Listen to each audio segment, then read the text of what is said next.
Happy Halloween, burnt ones! It is the Sunburnt Podcast where we're going to have a spooky good time talking about comedy and tropical travel. To my right is amazing stand-up comedian. You know him from Tires on Netflix and his stand-up special, Move Closer. It's Philadelphia's own Chip Chantry.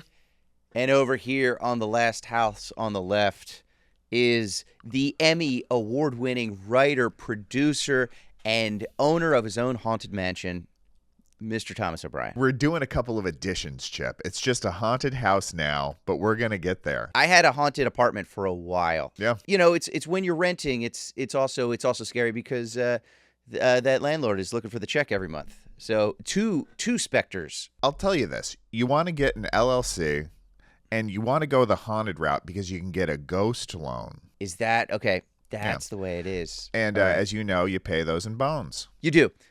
Because the bones are the money that the skeletons use. The bones are the money. Yeah.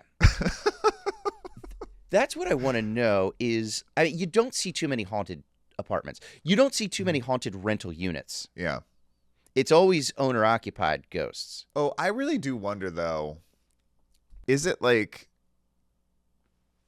because all apartments are haunted? I think they kind of are. Maybe it's just so status quo. Yeah, that we just like, I'm just miserable anyway. Mm-hmm. Why worry about the 300-year-old lady sitting in the corner crying in her bridal gown? Yeah, it's going to be in the next apartment I go to. I'm just in the haunted station of life. Yeah. I also think this is something about horror movies in general, haunted house movies specifically. Love haunted house movies. Oh, unbelievable. But there's always in the back of your mind, it's like, but move, you know? Yeah. Yes. Yeah. You can leave. If you're renting, that's just going to be a month's rent, baby. Yeah, that's all it is. It's not, you don't have to find buyers. You don't have to put it, there's no escrow. You're out. I think a lot of people get stuck in haunted houses because of closing costs alone. It's the interest rates. The interest rates are what are causing more hauntings than anything else right now. I like a Fed chair who is just like mostly concerned about getting these rates down, so he can leave a haunted situation. He's just like, I have a summer home in Montauk that is just riddled with specters, and we need to get the interest rate down below 5%. Who's the richest guy that's ever been haunted, Chip? I don't know. Scrooge McDuck? I'm going Ebenezer Scrooge. See, I like how you went Ebenezer Scrooge because you are much more well-read than I am, and I went for a cartoon bird. Are there cartoons anymore? I know there's not Saturday morning cartoons. Are kids watching the tunes? I don't know. I don't think kids are really watching like a sort of a 3-act structure narrative cartoon. It's just more like computer animated blobs that, I don't know, dance around or whatever. I saw some amazing AI-slop this week, Chip. Did you say AI-slop? Some AI-slop. Let's hear it, buddy. So AI-slop is just whatever AI stuff is going out into the socials. Sure. People are using automated systems, making some absolute dog crap and plopping it out there on the internet. And, dude, you know K-pop Demon Hunter? We talked about this on the pod briefly. Yes. You know, it's so funny. You had talked about it, and then we were having dinner with friends of ours who have a child right around your age. Not your age, but your child's age. I mean, if they had a child who was, early 40s, that would be, those would be older people, and that's fine. But they have a child who is about, I mean, wow. It could almost be to the day how close they are in age. But anyway, they were talking about this Demon Hunter stuff. Yeah, so in the show, there's a K-pop group that hunts demons, right? Mm-hmm. Sure. And then I sussed that out from the title. Yes, go ahead. But the yin to their yang is a K-pop group that is full of demons, a boy band. Okay. So if you can imagine the worlds apart they are while they're in the same space, and then there is a love story between the two lead singers. Wow. It's a real Romeo and Juliet. It really is. I will say this. I've seen a lot of True Hollywood stories in my day. Yeah. Every boy band has a lot of demons. I will say that. They do. Remember in Along Came Polly, where Philip Seymour Hoffman... He rubs his big old belly all over Ben Stiller's face. Well, that's when they're playing hoops. Yes.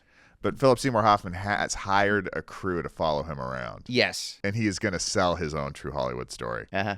a very sad premise and a very funny, Yes. underrated movie, in my opinion. Yeah, great movie. So anyway, Saja Boys. This is the boy band. Yeah. Huntrix is the girl band. But Saja Boys got served some AI-slop where people took images of the Saja Boys. Yeah. And made them kids. It's called Saja Kids. And like they came up with this elaborate thing where these like characters are one by one drinking all these like neon potions in a lab, and then they all turn into little children. And there is this never-ending AI song that is just kind of narrating what they're doing to like a weird beat. And the animations start to make less and less sense as it goes on. The song gets longer and longer with no chorus. And then all of a sudden, like, they're bringing in other characters from the movie. And I just couldn't, I was so like transfixed by how weird and bizarre it was to see these characters drink this potion, turn into children, and then just kind of run around this lab while this woman tries to splash them with different potions to get them back. And it had hundreds of thousands of views, Chip. And it was mostly from your home, which is interesting, from the same IP address. It gets done, and I'm like, run that back. I got to figure out what these Saja kids are up to. I mean, they're not Saja men anymore. No, they're Saja Boys is the band. Unless you splash them with the neon potion. You got to splash them with the neon potion. Speaking of splashing with the neon potion, you know what we should do? Oh, maybe a little slather? Yeah, and we also have to, before we kick this thing off officially, we got to address the elephant in the room. We both decided to dress up for the holiday. Yeah, it's Halloween, and we each came up with, I think, a really great costume. Yeah, yours looks good. What is your costume? What I went with, I thought it would be cool because we do this travel podcast. It's tropical, it's fun, and you know, we're basically just like excited about everybody taking a vacation from all walks of life. So I decided to dress up as a lumberjack on vacation. Oh, that's great. Yeah. That's great. What'd you end up going with, Chip? I also wanted to do the fun vacation thing, so I also dressed up as a lumberjack on vacation. Oh, okay. Flannel shirt, wool hat. We should have coordinated this. You did kind of bring it up as like one of the ideas. I guess so. I thought we were each going to do our own special thing, and now we're both dressed like lumberjacks on vacation. Yeah. Well, that's fun. Let's start the show. Let's do it. Let's do it. This is the Sunburnt Podcast, where we talk about comedy and tropical travel as lumberjacks.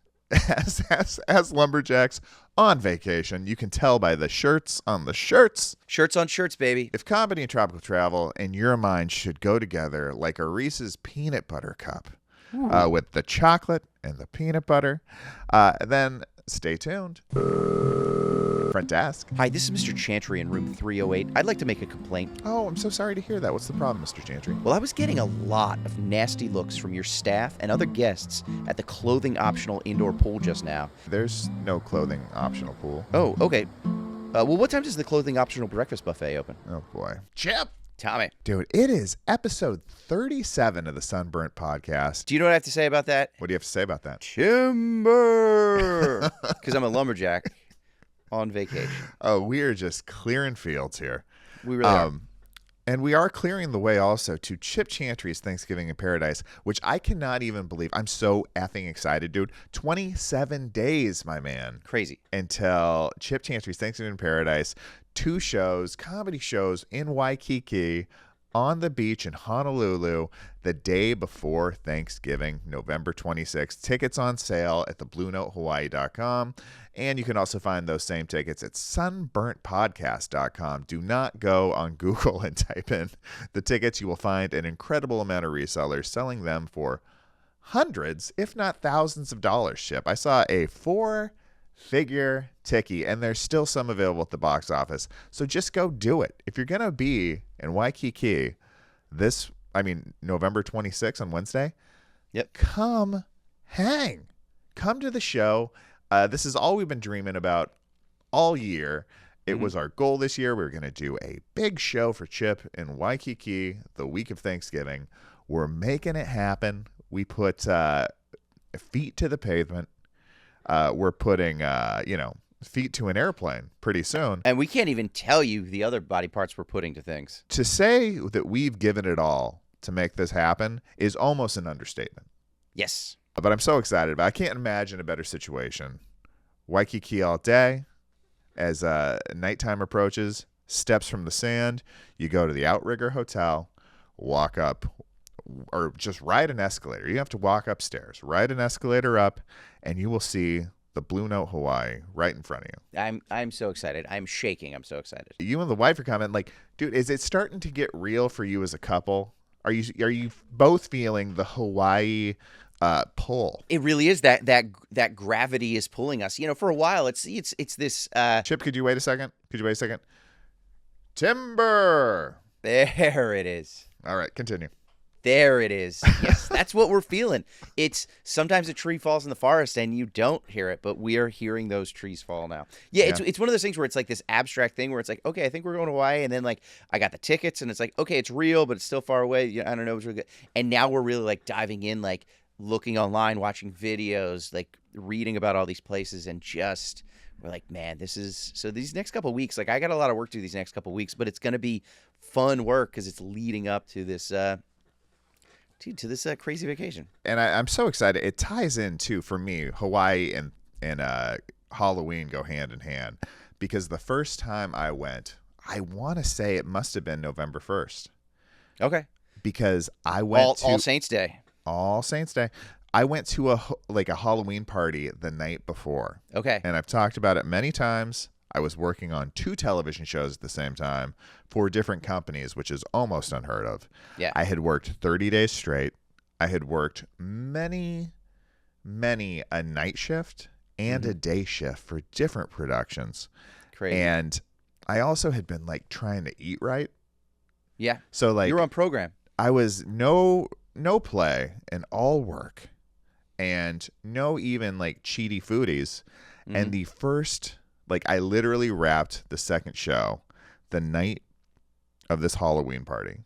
So, like, I came out of there, went home, put on my deluxe Bret the Hitman Hart costume, Chip. Love it. I had a long, flowing, curly wig. I had the singlet. I had some real bogus. When you buy a wrestling costume, everything generally looks pretty good except for your body, because you can't fill it out the way they do on TV. Unless you got a goose suit. Yeah, I should have goosed up. Yeah. Bret the Hitman Hart was known for being real oily. Yeah, he was. If you oil up a goose suit, you're almost in more trouble than not looking in peak physical condition. It really sags. Because I think a goose suit is goose feathers, right? That sounds about right to me. Yeah. I think, you got one of those Exxon Valdez spills if you get those feathers all oily. Yeah, you do. You need some Dawn then, baby. Yeah, so, you're kind of in there. You're like, wish I had more pecs than whatever's happening here. Maybe I should have done steroids for the last 2 years. You're trying to fill it out. Could have been a good idea. But then you look down to the feet, and that's where the real flaw in these costumes come. Because, like, a real pair of wrestling boots is going to be, I don't know, $50,000. I'm terrible at guesstimating. $50,000 No, maybe? I think that's correct. $50,000 for a pair of So what boots. they give you when you buy a $30 wrestling costume is like kind of shoe covers. Yeah, where they sort of like spats over top of them. Yeah. Just kind of wrap around your leg and lace up in the back. It's not, I mean, it always, that's the weak link in these costumes. Yes. Anyways, great costume. Besides your horrific body. Yes, besides the blob body in spandex around all your friends and people who have also put, time into looking good potentially or trying to impress people. I was there with my wife. We had just watched the show Glow. Did you ever see Glow, Chip? I have. Mark Maron. That was her gateway into. My gateway into wrestling was a whole childhood of watching it. Me too. Her gateway was the show Glow. So she dressed up as Liberty Bell. Perfect. One of the characters from the show. She looked great. I looked like an idiot. We go to this party. I just cut loose for the first time in 30 or 31 days, whatever it was. And then we leave that party. It was in Burbank. We drove all the way back from Burbank to the part of LA I live in, which is I don't know. I'm terrible at guesstimating. Probably took 5-6 hours. Yes. Went to bed, woke up at 5 a.m, and took the 7 o'clock flight to Honolulu, Hawaii.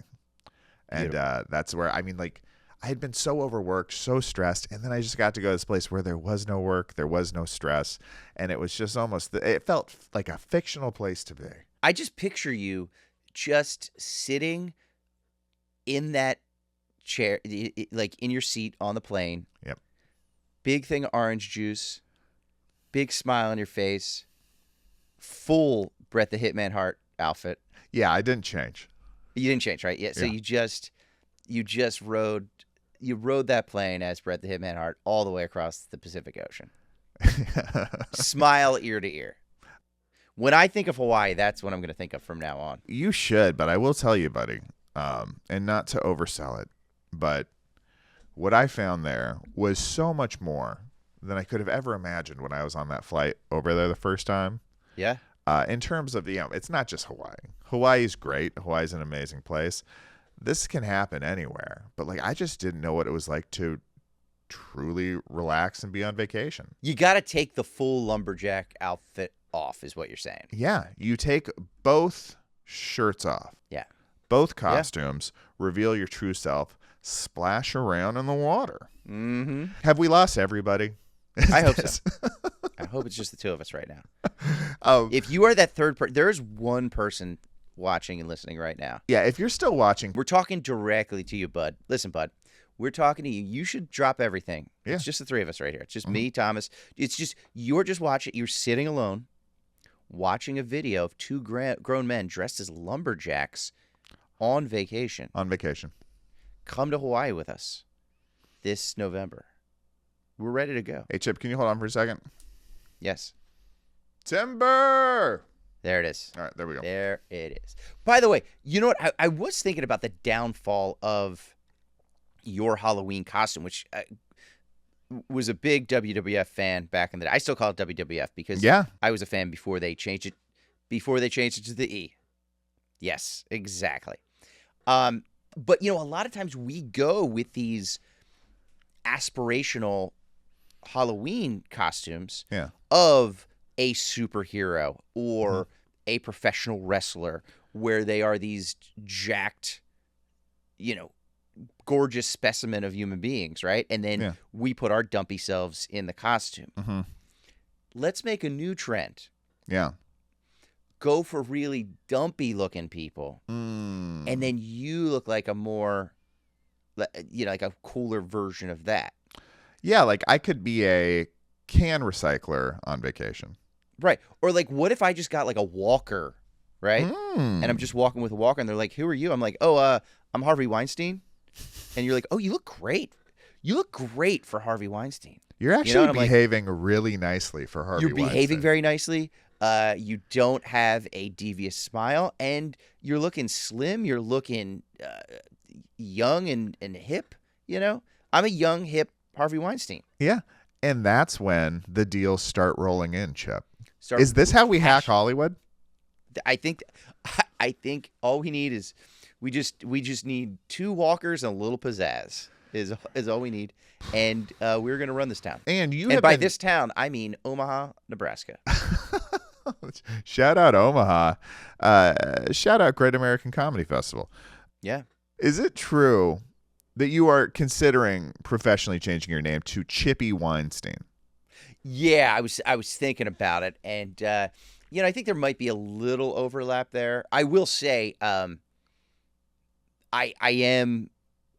did just open a production house. Oh, okay. It's called Miralax. Miralax. Yeah. So instead of Miramax, it's Miramax, but the movies come out a little more regular. Yeah, it's a normal production company with a little more fiber. Exactly. That's all it is. Mm-hmm. Oh man. I'm sorry. Can you hold on a second? Yes. Hold on a second. Timber. Ooh. See, we're getting in the spirit of the holiday. It's like as a lumberjack, when you hear timber, don't you just go ka-ching? Yes. Boom, boom, boom. Love that money, buddy. There it is. That's wood money. And also, are we gonna do it? since we are lumberjacks, are we coming out anti-owl? Yeah, we are.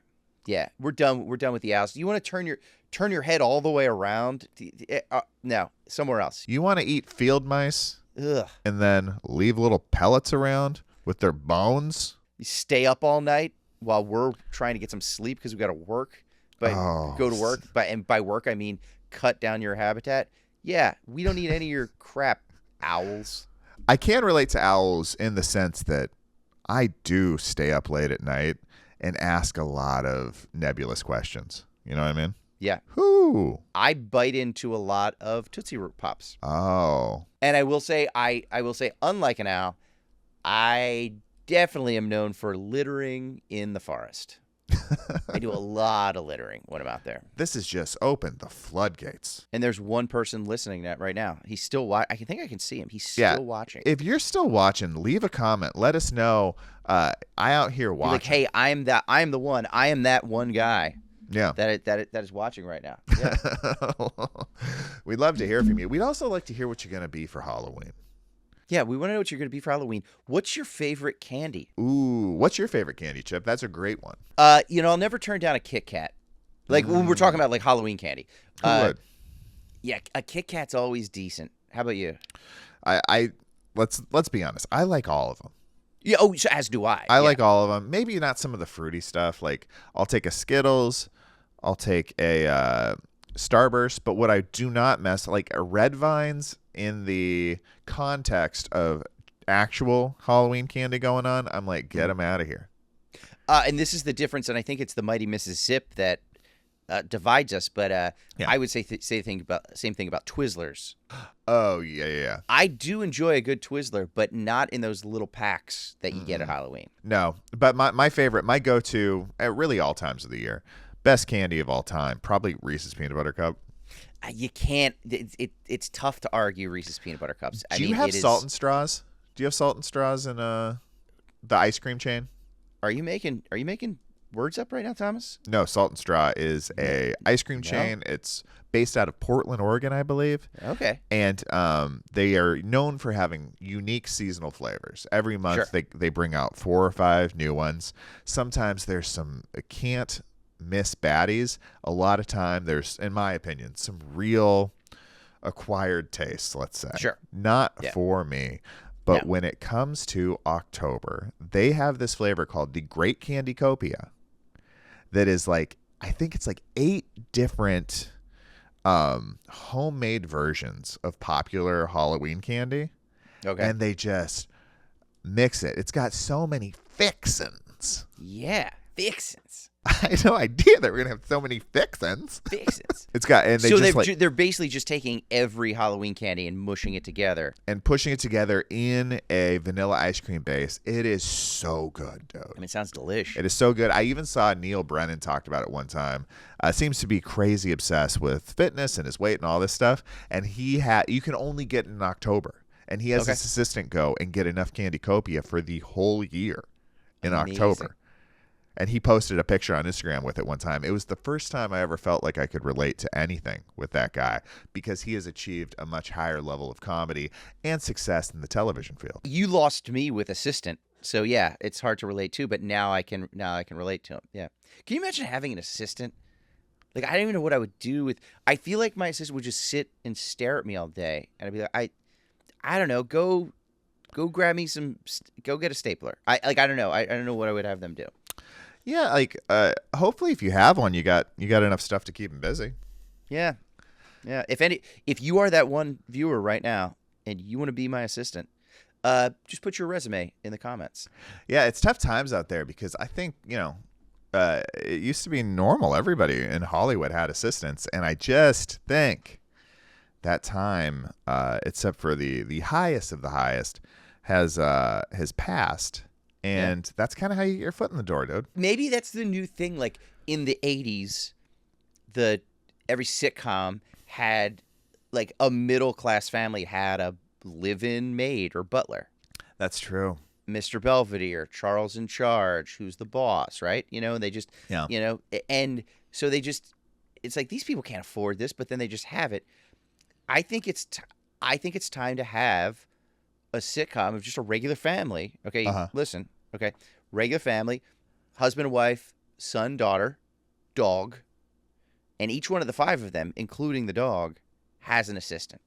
So there's really roughly 10 or so cast members. Yeah. It's each of the main family members, and then they each have assistants doing things for them. I think that might be where we're heading. Yeah. Right? Like AI, everything's coming up. What jobs are there going to be except to just serve the wealthiest of the wealthy? It's like, do we get in on that trend? Like, we're trying to really get in on this podcast trend and the vacation trend. It's like, maybe we should, let's just eschew this lumberjack vibe, put on a tuxedo with tails, and become the best butlers we can. Premium butlers. So, speaking of which, my good friend Greg Gethard and I, he turned me on many years ago to a forum that he found online called, I believe it was called modernbutler.com or Modern Butlers. And we used to create, and it was for literal butlers to like share their experiences with each other and talk and have questions and just, really just talk shop about butling. And we would create profiles and just write the craziest stuff that we were doing as butlers. And we got kicked out of that forum so many times. So many times. Chip, this is why you got to put it behind a paywall. You really do. Because knuckleheads like you aren't going to pay even, let's say, $1.99 a month. Yeah.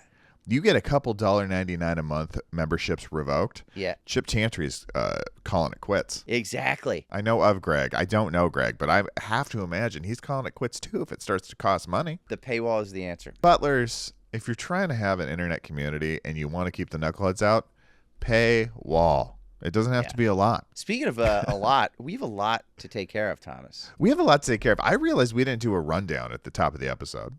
Let's run it down right now. Today on the Sunburnt Podcast, we are talking about haunted vacation destinations, Chip. Ooh. It's spooky season. This is the Halloween episode, and we are talking about real haunted places, if that's a thing that you believe in. Real haunted places that you yourself can stay in on a trippy trip. We're going to be talking about the Guinness Book of World Records. We each got some facts from the good book. We've got vacation rules, and then we're going to top it all off with a candy-coated Buffett fact. Dropping it in that bag. Oh, yeah. Hold out your case. We're going to drop a vacation, a rule, and a record right there in that sack. Boom, boom, boom. I got to rock. Dude, let's get into it. Let's get into the haunted vacation destinations. It's spooky season. I'm going to be honest. I have not done that much research into this specific topic because I couldn't start till last night. I've had the most insanely busy week. Yeah. And it got a little too spooky for me. That's what I'm here for. Do it in the middle of the night. I am your haunted travel agent right now, your HTA. Ooh, HTA. Okay, haunted travel agent. Maybe we should start that agency. Haunted for the travel. spookiest vacays in the world. Now, I just picked, there's a lot of really great ones you could pick, like towns in general you could go to that are spooky. Okay. 2 that I've been to in recent years that I would highly recommend and I would love to get back to ASAP. Number 1, I was just there 2-3 months ago. I was in Salem, Massachusetts. Oh, yeah. Halloween town. Setting of this is ridiculous. Maybe my favorite Halloween movie, Hubie Halloween, the Adam Sandler movie. I love it so much. And it's just a spooky, fun place. That great history and just beautiful architecture and it just puts you. It was the end of August, beginning of it was the end of August, I guess, and we were in the holiday spirit, in the Halloween spirit. So Salem, Mass. So I'll just throw that one out there. Correct me if I'm wrong, but didn't you say one of the things you love so much about Salem, Massachusetts, is it's a place that historically has put women where they belong? Isn't that something you said? I believe that was off the record, Thomas. Off the record. Okay, yeah. It's something Chip said off the record. I said something said off the record. For the record. That, yes, they were put in their place. And, boy, in all honesty, what a sham Like I knew the witch. I just thought these people were kind of dumb. Do you know what I mean? And like they're just like, oh, there's witches, and it was like, oh no, this was all a big sham and a shakedown. It's wild what a shakedown that was. Some people say it's a sham wow. It's a sham wow is what it was. That's how much they were picking up those witches. It was crazy. So I highly recommend Salem. And then let's go to a little down south, a little down below. You know I love to go down south, Chip. Love going down south, where it's the Hold on hot one second. weather. Timber. Timber. Oh, gosh. It's going to be a big payday today, baby. We're going down to Savannah, Georgia. Oh, Spooky Steve's? Dude, Spooky Steve's. We, my wife and I on the honeymoon, we did the Spooky Steve's hearse tour. Oh, shoot, Steve. I didn't know it's going to be so spooky. It's going to be so spooky. He's like, that's what my name is, Gloria. And so just two great towns right there that came up on a lot of lists. I did some more specific things, but I just want to give a shout out to those two towns right there. We love you, Salem. We love you, Savannah. This episode's been brought to you by Travelpedia's letter S.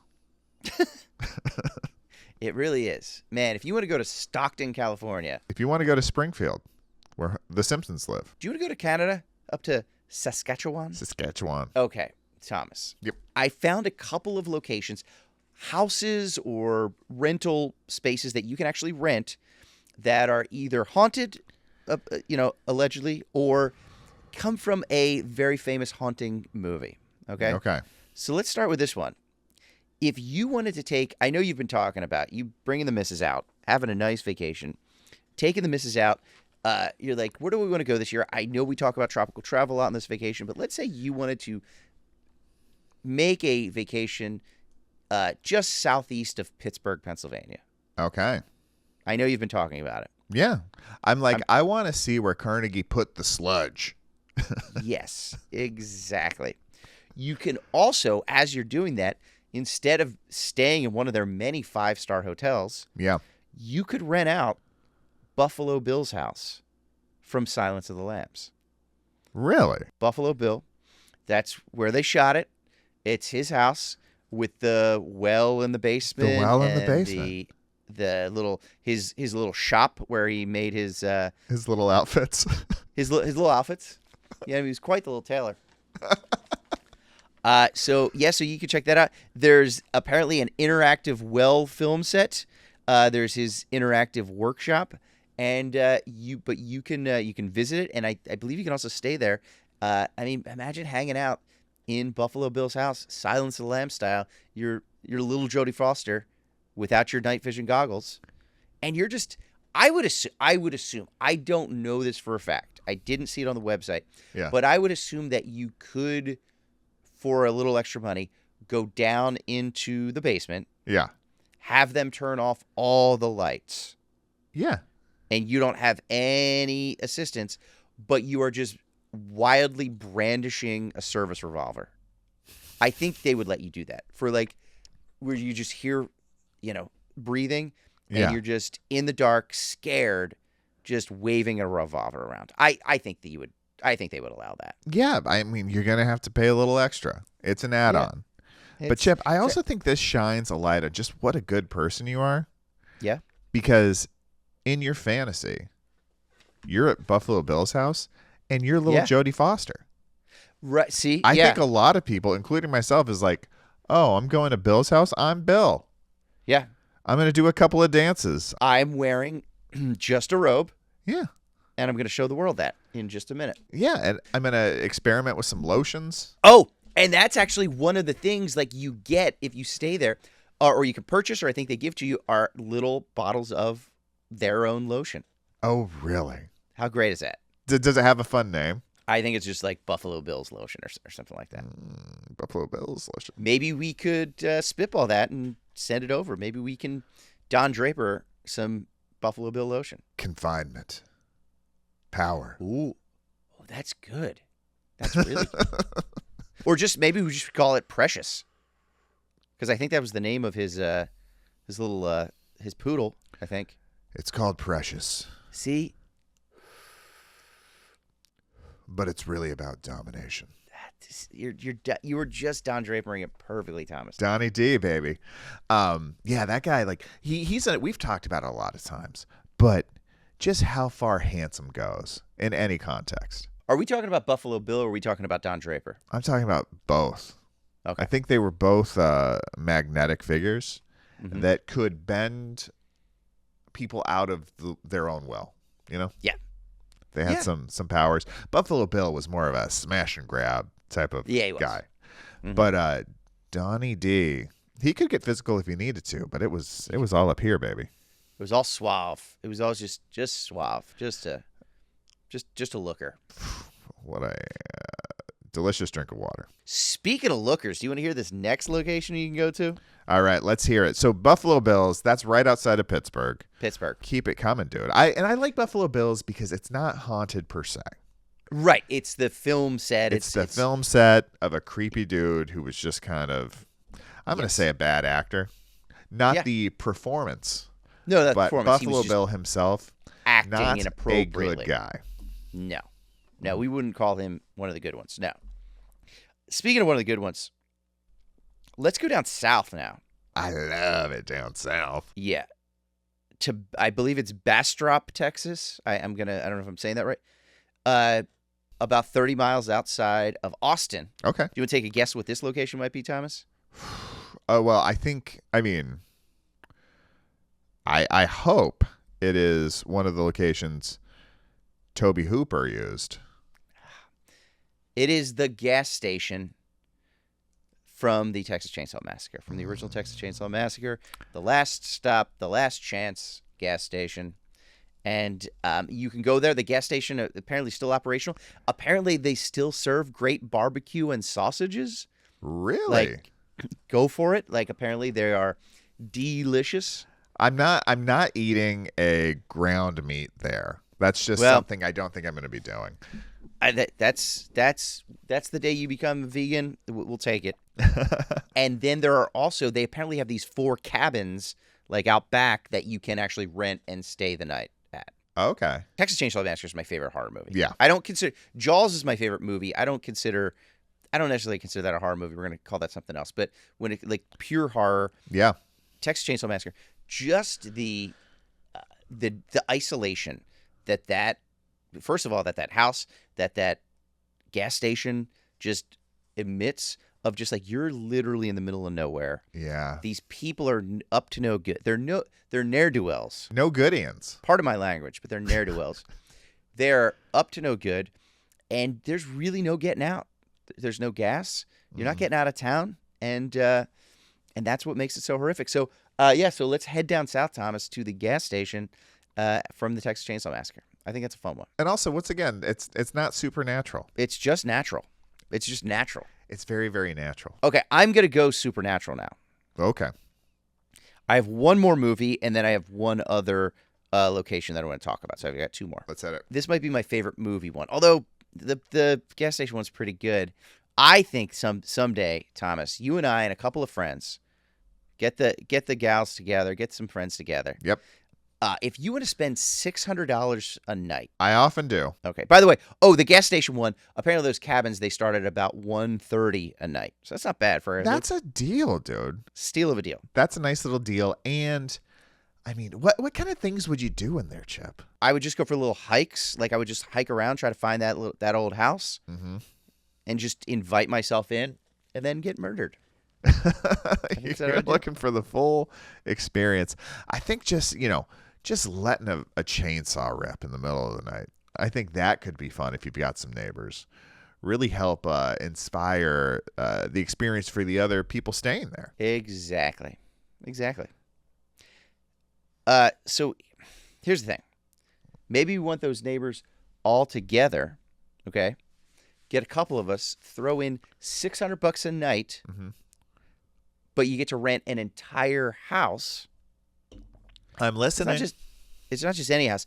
Thomas, we're heading out your way. We're going to go up to Simi Valley. Ooh, okay. You familiar with Simi Valley? I'm very familiar with Simi Valley. It's right on the edge of what they call the 30-mile zone, I believe. Ooh.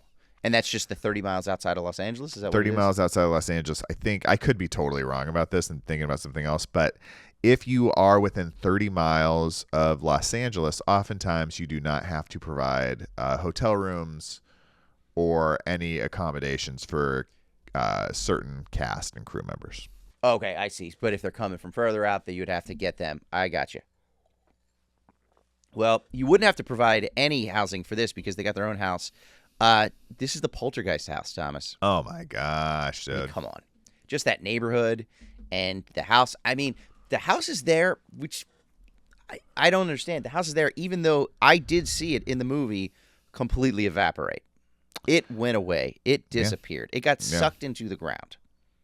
But apparently they got it back somehow. Might have been a little movie magic where after a house disappears, you can sprinkle a little movie magic and things will show back up. And you can, and they have like somebody a couple years ago bought it and like turned it, like really went back to the feel for Poltergeist. And so, you know, the living room's like that. You can go into apparently that room where like all the toys are flying around and all that stuff. I don't believe there's going to be toys flying around, Thomas. I don't want to sell a bill of goods that isn't there, but you can go in that room and it has that feel. So, and little Zelda Rubinstein will no longer be there, unfortunately, to tell you that this house is clear. But all the other trappings are there. That's another one of my favorite. One of my favorite horror movies, and $600 a night for a whole house. You get a couple people in there, like split it up. Not bad at all. That's very doable. That's like a bachelor party to Simi Valley. Can you imagine? Ooh, okay. Now, a bunch of the boys getting together in a little Poltergeist house. Yeah. I mean, that's fun stuff, dude. Did you? I don't know if this is a rumor or not. Did you hear Matt Rife bought the Warrens' house from the Conjuring series? I did hear that. Yes. I'm excited that he's using his funds for stuff like that. For good. Well, just for his own good. He's buying things that are interesting, not boring. It's a Rife well lived. Oh, man. I just hope that guy can find some crowd work soon. It's tough out there. He needs to get some work with the crowd. So, by the way, I was obsessed with, and I was a little disappointed to find out in later years that it wasn't the same neighborhood, but it's just, suburban Los Angeles, I guess you would call it, the 30-mile zone, that both Steven Spielberg joints, but in roughly the same year, maybe the same year, but E.T., the movie E.T., and Poltergeist, it felt like it was the same neighborhood. Oh, yeah, I could see that. That same feel of house, kind of up on the hill. Yeah. You kind of know you're in Los Angeles, but you're also like out on the outskirts. Yeah. But I believe, if I looked it up, I think they're about like 30 miles apart. So the Poltergeist house is in Simi Valley. The E.T. house, which I don't believe you can rent or anything like that. Yeah. But that's in Tahunga. Am I saying that right? Is that? Do you know Tahunga, which is further east, I believe? Tahunga's a little more east. Yeah, I believe it's not as far north as Simi Valley, perhaps. I don't believe it is, no. Tahunga kind of backs right up to Burbank. It's like kind of right on the other side of the if you see the mountain looking east at Burbank, it's kind of right on the other side. I think on the back side of that mountain there. Perfect. Okay. So that's where apparently the ET house is. All right. So then this last one here, also in your neck of the woods, Thomas, a little further south though. Okay. You want to take a guess where this is? This is not movie related necessarily, but it is very, very haunted. It's not exactly a house. No, okay. So is it something we've talked about on the podcast before? I think we've mentioned it, yeah. That you've been to the Queen Mary. The haunted Queen Mary down in Long Beach. Yeah. The LBC, if you will. Yeah. So apparently, just to give you the stats on the Queen Mary, the British vessel that was then docked in Long Beach in, I think, 1967. It's been there. So apparently it has 150 ghosts. It's a lot of passengers, Thomas, that are undead. That's a lot of ghosts. 150 ghosts. Wow. They're just floating around the Queen Mary. How do you count that many ghosts? Do you do a ghost census? Yes, but they only do it every 5 years, which is hard to do because, ghosts come and go. They go through walls, and then you're like, did I just count you? Yeah. It's not like counting sheep. Well, you also got to know, because I assume whoever bought the Queen Mary bought it with a ghost loan. Yes. And you got to have those kinds of statistics to support your application. 100%, Thomas. You're on board.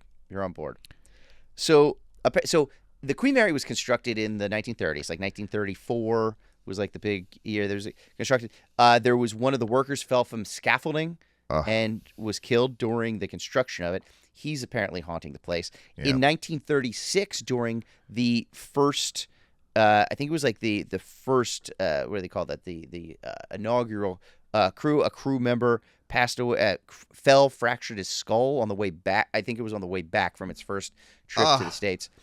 Fractured skull. He died 1936. And then, during its final trip to Long Beach in 1967, one of the crew people had heat stroke and suffered basically like an aneurysm or something like that. They think that guy is on there.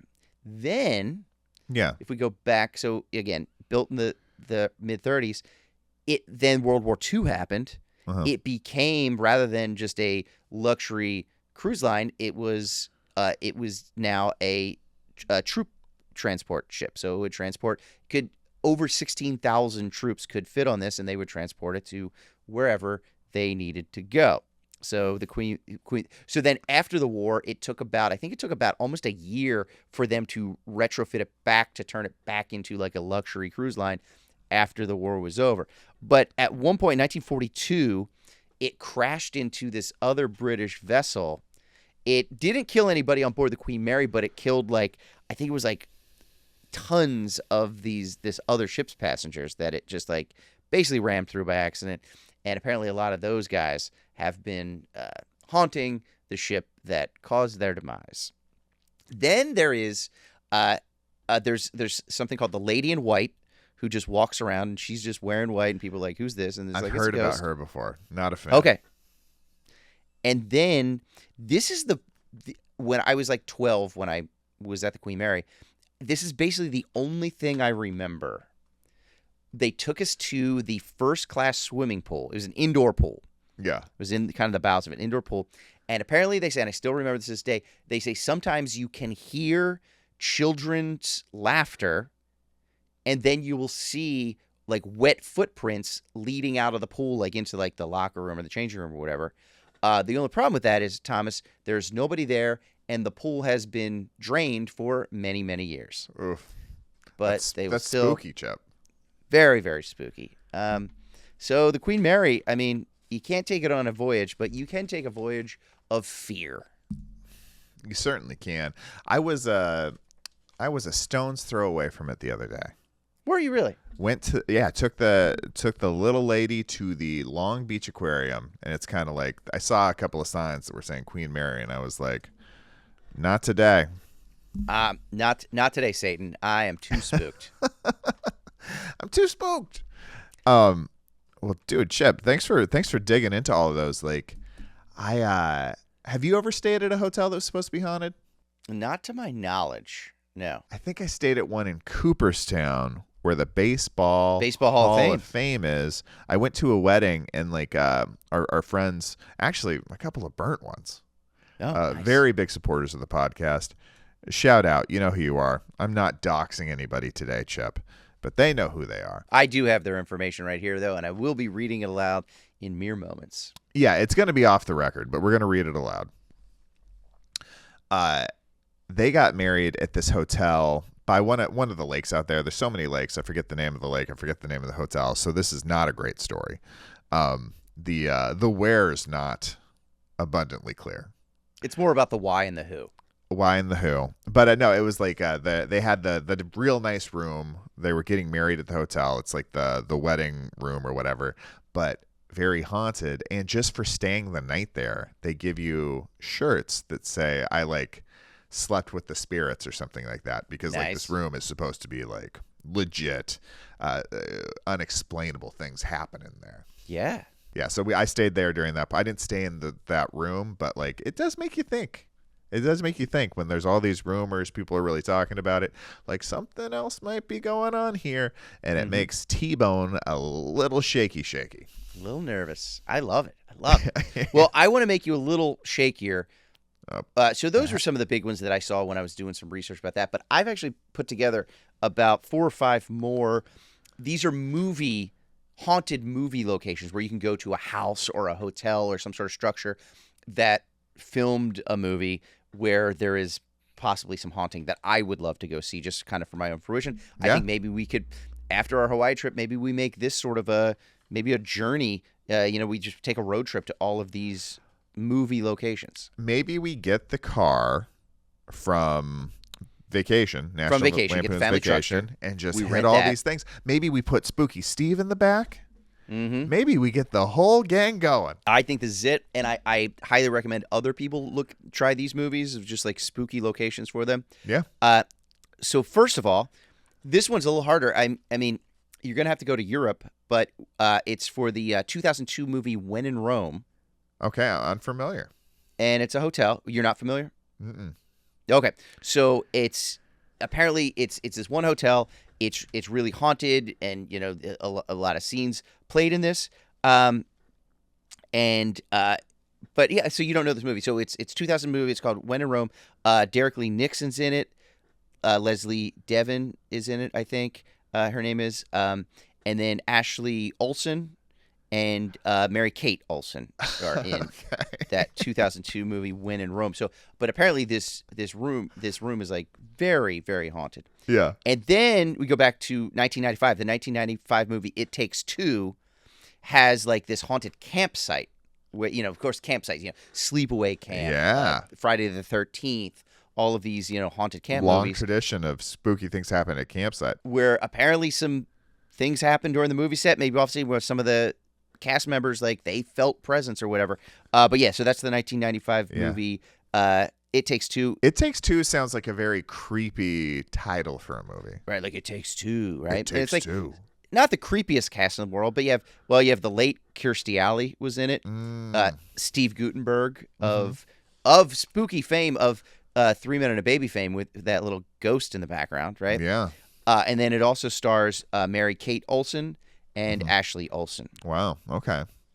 So there's two with the Olsen twins, as they were known, coming up. Yes. Okay. All right. One in Rome. It Takes Two. All right. What's the other the next spooky location we can kind of visit? Okay. So this is from the 1993 horror movie Double Toil and Trouble. Okay. Sounds Halloween-y in a way. It's like sort of like this like old castle kind of thing where you can go through and you just see these, it's some real life, I'm sure some real life stuff went down there. It was medieval times, whatever. But apparently the cast members, like from 93, Cloris Leachman was in it. Eric McCormack was in it. And then Mary-Kate Olsen and Ashley Olsen were in that one. So I think that would be a fun one for us to visit. That would be fun. These are, I'm seeing a through line here, Chip. They're all scary places, Thomas. Mm-hmm. All And very something scary else places. too, but okay. And Continue. And then just two more. I mean, this one, we saw the tiki bars there, but there is a haunted hotel in the 2004 movie called New York Minute. Oh, okay.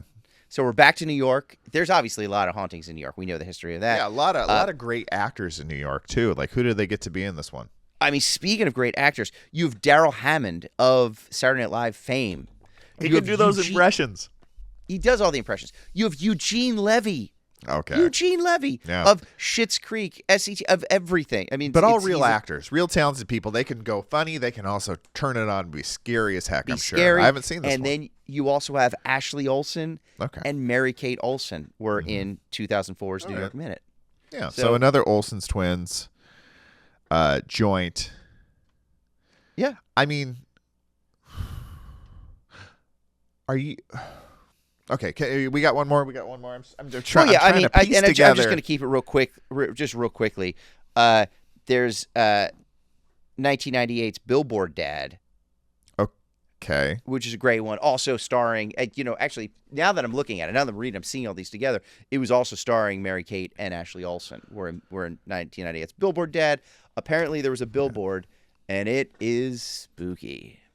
So I just think after Hawaii, maybe the two of us, maybe we bring some burnt ones with us and we just visit these scary locations of Double Toil and Trouble, of It Takes Two, of New York Minute, of Billboard Dad. Just these very scary movie locations.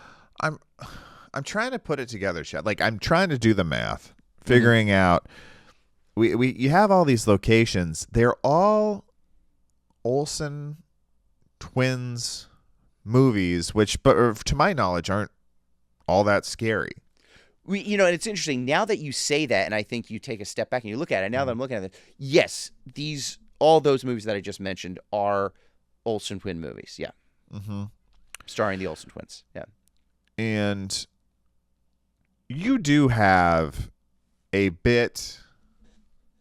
I mean, and this is off the record, but on camera, a bit of a restraining order situation with one or both of the Olsen twins. It's not a restraining order. It's more of like a spooky document.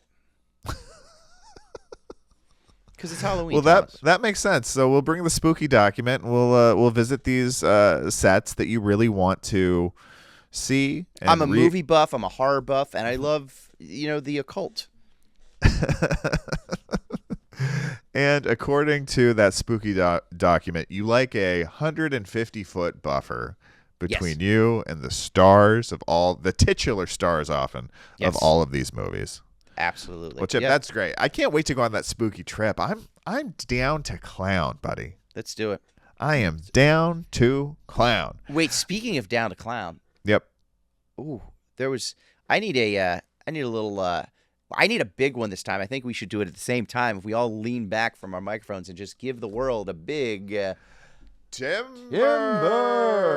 Because do you know what's happening right now?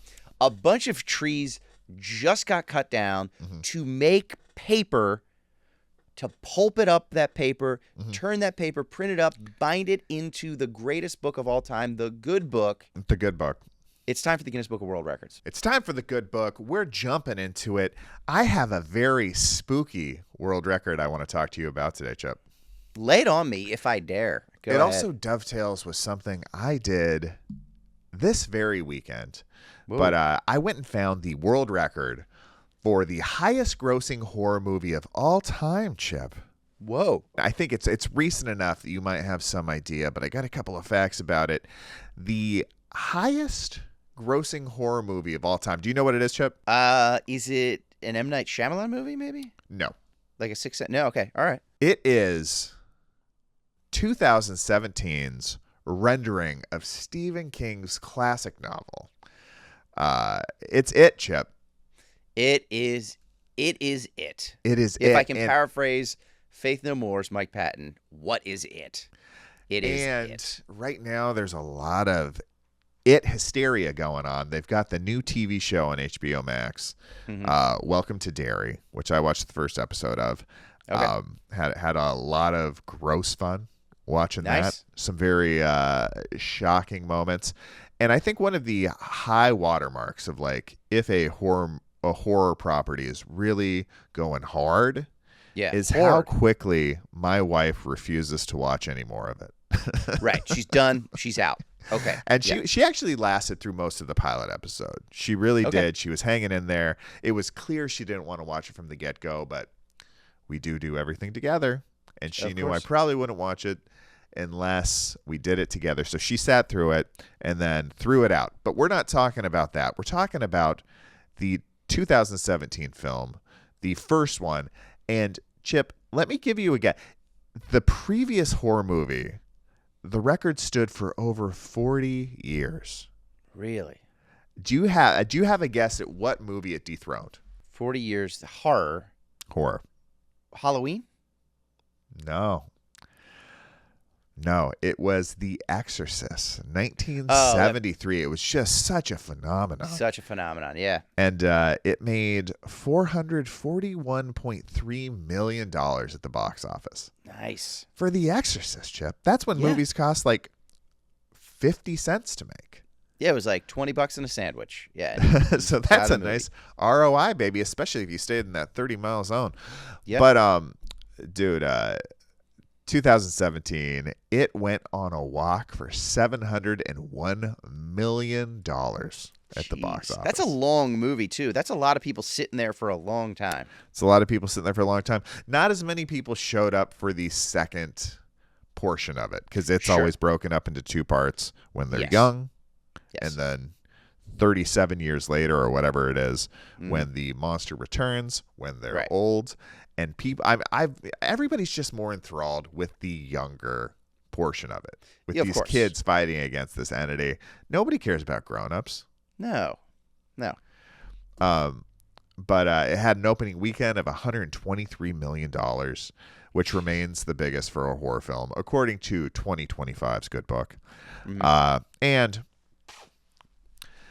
by all accounts, Stephen King himself loved the adaptation, saying that is high praise right there. Yeah. It is. He's opinionated. He doesn't always love it. Like, apparently The Shining, him and Kubrick really had some words.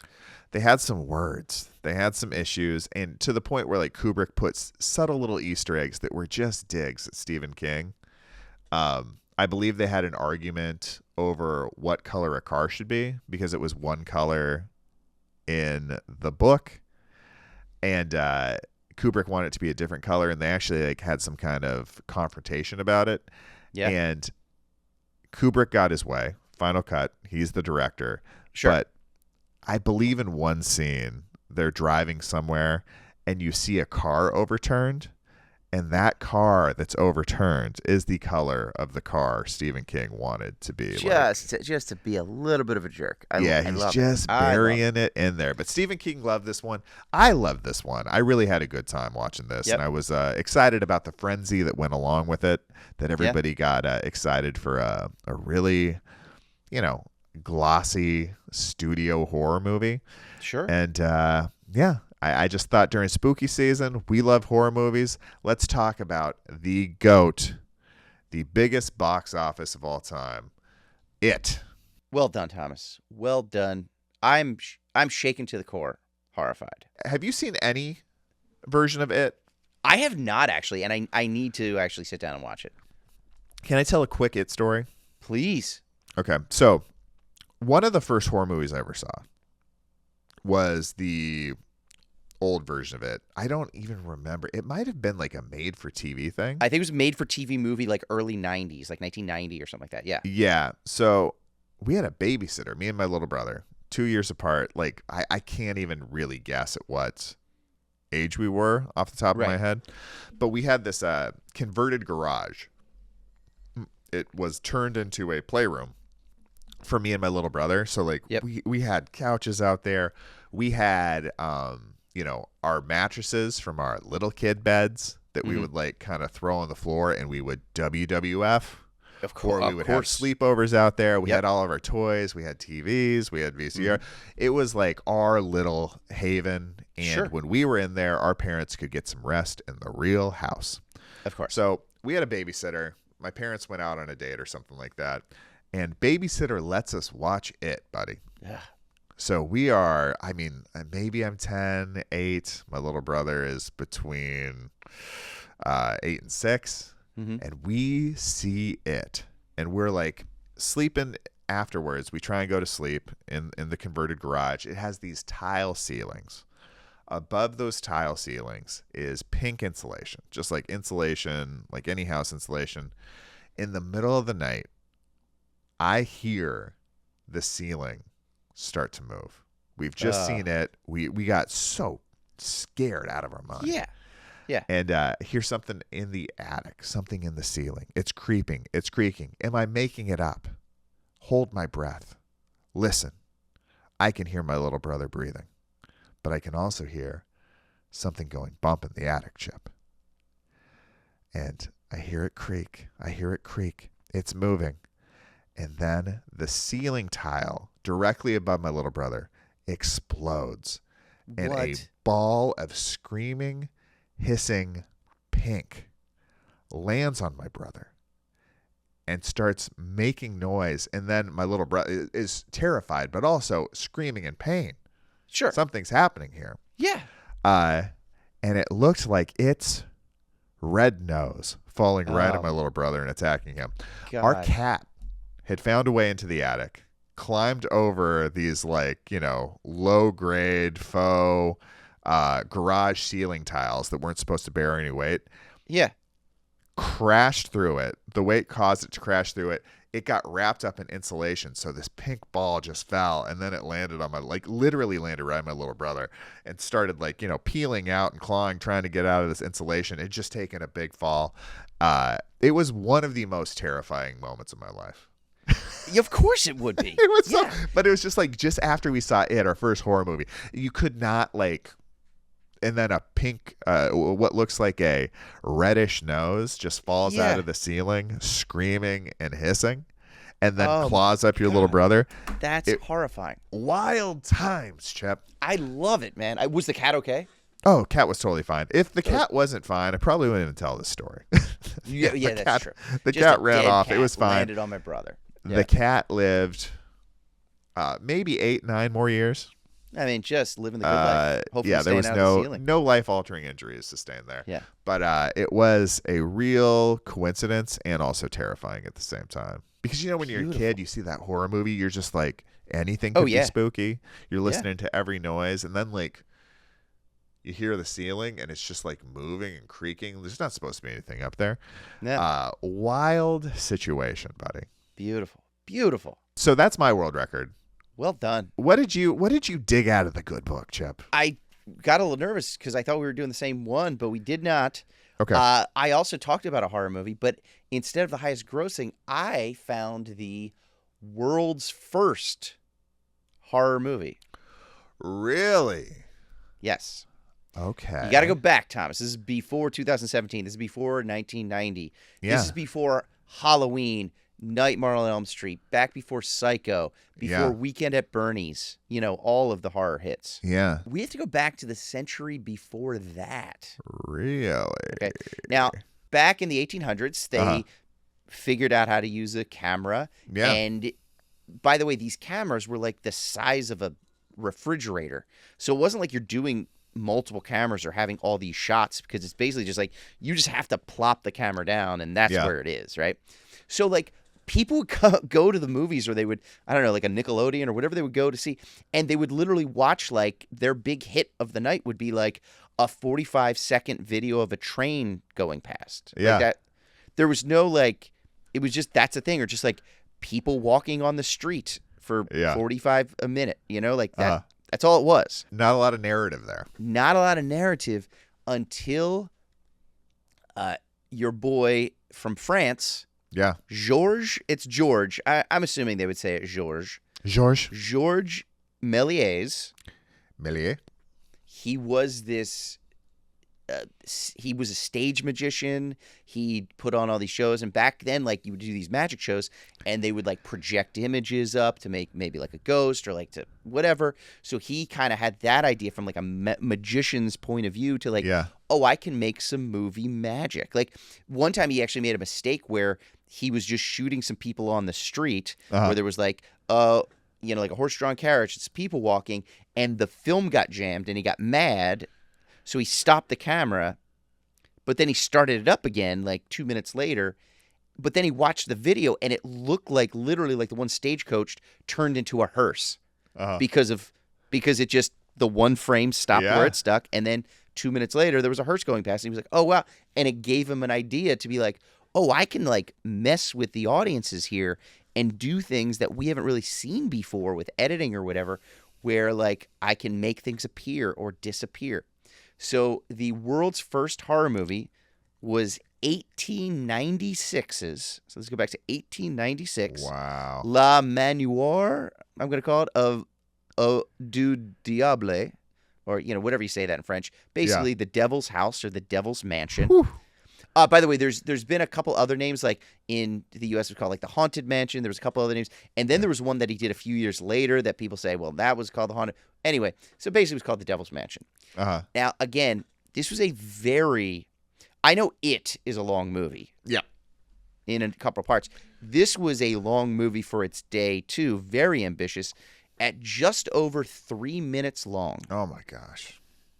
So you really had to get some popcorn and buckle up. Yeah. So basically, it started out, and it's just one angle. It's just because you have to put the camera there, and it's 3 minutes of stuff happening. And it kind of looks like this old castle, and it starts out where this bat flies in, and it's the greatest bat in the world. It's like this bat on little strings, Yeah. And then because of movie magic, the bat just becomes a guy. It's just like, and like imagine being somebody in Paris in 1896. They've never seen anything like this. Yeah. And all of a sudden it was just like, what just happened? So the guy was basically Mephistopheles, whatever his name is, the devil, Satan, who's the bat turned into him. And then he makes this cauldron appear, and then this little assistant guy who's like a little gnome kind of comes out, and he appears, and then this gal, this pretty lady, like appears from the cauldron, and it's just like all of these, and people are like, and he didn't want to make it. He said it wasn't about like horror, about scaring people. He just wanted to delight people and be like, really show them things. They like, there was not a cauldron there, and now all of a sudden he just points his fingers and there's a cauldron there. It's like, that is you didn't do that. Like, you never saw that, so it was wild. So then my favorite part of the movie is they kind of all go away. He kind of makes them disappear again, and then he turns back into a bat, and then these two, I think they call them cavaliers, which are basically fancy boys, like these like wealthy loyalists to apparently to the King of England, apparently for whatever reason. But these like fancy boys, they show up to this castle, and then he starts messing with them because he's kind of invisible, and he's like hitting them with pitchforks, and then he turns into a bat again. He's messing with them. The one guy I think like jumps off out of the window or whatever and dies. And then it ends with the one cavalier. He takes a crucifix and he holds it to the devil, and the devil finally relents. So, but just over 3 minutes, Thomas. That is the Devil's Mansion. Clocking in 3 minutes. That's the world's first. And by the way, you probably know this guy Georges Méliès. Some of his other one was called A Trip to the Moon. Yeah, in that's 1902. The one. You know that one, right? From the Smashing Pumpkins video. From the Smashing Pumpkins video. Yeah. That's him right there. Yeah. Hit after hit for that guy. And I also heard, you know who was actually up for the Devil's Mansion but was a little too young to be the pretty lady? Who's that? The Olsen twins. Yep, they were just missed it by about 100 years. Just a century. That close. Too young. Yeah. They were too young. Yeah. So there you go. The biggest box office hit of a horror movie and the world's first horror movie. And I will also point out that if you are the first horror movie, you're also the number one at the box office too in your time. Until that second one comes along. Yeah, we 100 plus years apart. Yep. We got the two highest box offices. Boom. Really a nice through line, Chip. Really a nice through line. And I'm surprised because like the good book usually groups things by category. Mm-hmm. So the fact that I found the highest grossing horror movie and did not on that page see the first horror movie means we just had to be on real parallel thinking from completely different pages. Parallel universes. Exactly. The good book works in mysterious ways, Chip. It really does. That's the good book. Now it's time to get into vacation rules. We're going on a trip in under 27 days.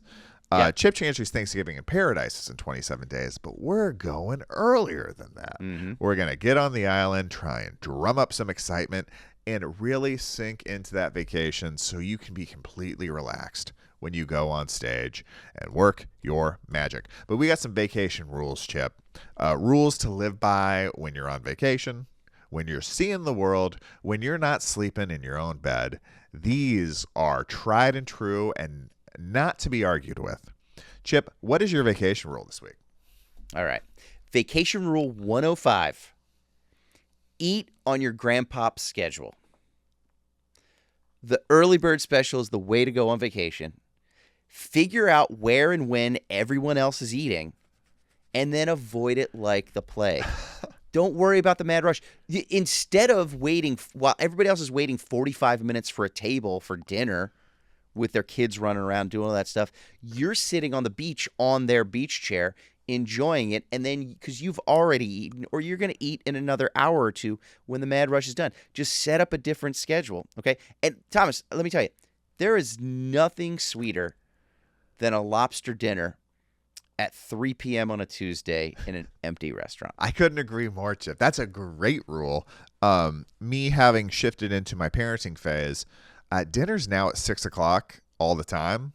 Mm-hmm. And like, it's an absolute delight, dude, to go to restaurants. Yep. We go there. The only other people that are really eating at that time are like maybe older folks or people with kids. Yeah. So we know that like we can go into that restaurant. There's going to be no wait. Nobody's going to be angry that we have the baby with us. And we can just get the same food without any of the competition. And you're taking that into vacation. That's a tremendous, tremendous, well thought out vacation rule. Yeah, and then you're just saving so much time too, because you're not in that mad rush. You're not waiting for that. It's like, I already ate. I'm going to go enjoy the other things while that crowd is doing that thing. And the chef's cooking that one lobster. You know, they're not cooking 37 lobsters. Nope. And a chicken cordon bleu. There's love and attention to that lobster. Yeah, they're not making a spring salad. They're really spending the time on your lobster. And I think when it comes to lobster, you're going to enjoy that TLC. Absolutely. Thomas, what is your vacation rule? My vacation rule is vacation rule number 14. Don't overpack your vacation schedule. Every day you can pick one place you want to eat, one thing you want to see, and one activity you want to do, unless you love being tired, stressed, and not having any fun. I love it. I can't agree more. It's you overpack it, and then you're not enjoying the one activity because you got to run to the other activity, and you're not soaking it in. It's kind of like that lobster. I don't need to make 30 lobsters. I need to make one a day. And I'm not saying don't do more than this, but I'm saying just soak into the vibe of the place you're visiting.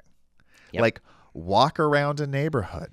Eat at the local place instead of, the place attraction you read about across town online. Like, you do one of those a day. It's all you need. If you're like having a 4-day trip and you have 4 like world-class meals that you research, that's amazing. But also have coffee and a croissant next door or whatever the local delicacy may be. Just get there. Be in the vibe. Live the life that people are living there for a little bit. Absorb what it feels like to be busy in that town and to take it easy in that town. Love it. I find that is like the prime schedule. It's like you have one thing scheduled, like one thing you want to do. You have a meal you're excited about, and then something you want to see. And everything else outside of that should just be like whatever comes your way. Well done, Thomas. Well done. Well, thank you very much. So that's it for vacation rules. We hope you use them. Don't just listen. Put these into practice. Now it's time to talk about the man. I promise candy-coated Buffett facts. Some facts that are so sweet and such a treat that you're going to love just hearing them and knowing they're true. These are Buffett facts. Me and Chip have dug deep into Jimmy Buffett's life. We love the man. We celebrate his career. We celebrate what he stood for, and mostly that he carved his own path through this world where no path existed before. And it was his ideal path, the way he wanted to live his life, a great life design for him, and we should all be so lucky. So we dig in deep, and we find facts that only the hardest of the hardcore Buffett fans know and will recognize. Chip, what is your fact about the man this week? Well, I know we're talking about Halloween this week, but this actually is tangentially related to another holiday. And it's a totally true fact. Okay, great. Jimmy Buffett's birthday is December 25th. That makes 2 guys born on that day who went on to be rock stars with huge followings who could both walk on water. Oh, it's so true. It's so true. Yeah, I don't know. I'm not a big one for astrology or like that your birthday means something, but maybe having that December 25th birthday really means you're going to be a special person that changes the world. Born on Christmas Day. Come on. What a present to his family and, let's be honest, the world. The world. Speaking of presents, what's your Buffett fact? Oh, well, my Buffett fact speaks to his relationship with the natural world. Jimmy Buffett loved the ocean's many creatures. Look it up, Hotshot. He cared more about manatees than their womanatee wives. That is dedication. That is dedication to the manatees. It is. He loves the manatee. Actually, one of his big life's pushes, aside from the music and his personal endeavors of just loving being on the sea and being a commercial pilot, he had a charity. I'm sure it exists in some capacity today for saving the manatees, dude. I love it. He was a manatee enthusiast and truly put a lot of resources and time behind saving his water-faring friends. They're very docile creatures, apparently. Yeah, and they need a little help. And like, can you imagine? I think they're just so chill that Jimmy's like, yeah, these are my guys. Yeah. Let's make sure nobody hassles them. They are the parrot heads of the ocean. I mean, you show me a bigger seafaring fan of Jimmy Buffett than the manatees, dude. Yeah. Sea cows, some people call them. Speaking of sea cows, I feel we have. I was going to come up with something with cow, and I couldn't because we're spent. We have milked this episode. There we go. I'd be sea lion if I told you that wasn't true. That's exactly what I was looking for right there. Yeah, dude, we got to wrap it up. Have a great Halloween. Thanks for hanging out with these two lumberjacks on vacation. This is the Sunburnt Podcast. We talk about comedy and tropical travel. Until next time, stay burnt. Front desk. Hi, this is Mr. Chantry in room 308. I'd like to make a complaint. Oh, I'm so sorry to hear that. What's the problem, Mr. Chantry? Well, I was getting a lot of nasty looks from your staff and other guests at the clothing optional indoor pool just now. There's no clothing optional pool. Oh, okay. Well, what time does the clothing optional breakfast buffet open? Oh, boy.